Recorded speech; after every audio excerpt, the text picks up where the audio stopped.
Welcome. In this video, we are going to take a look at problem 4. It is from section 1.2, College Algebra 2E by OpenStax. This time we need to explain what a negative exponent does.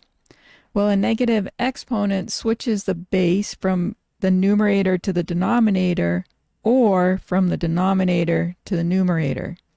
So if we have something like base a raised to the minus m, that switches it from the numerator to the denominator, and that becomes a to the positive m.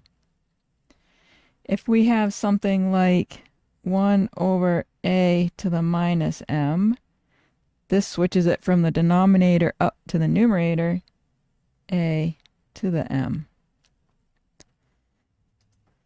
I hope you found that helpful.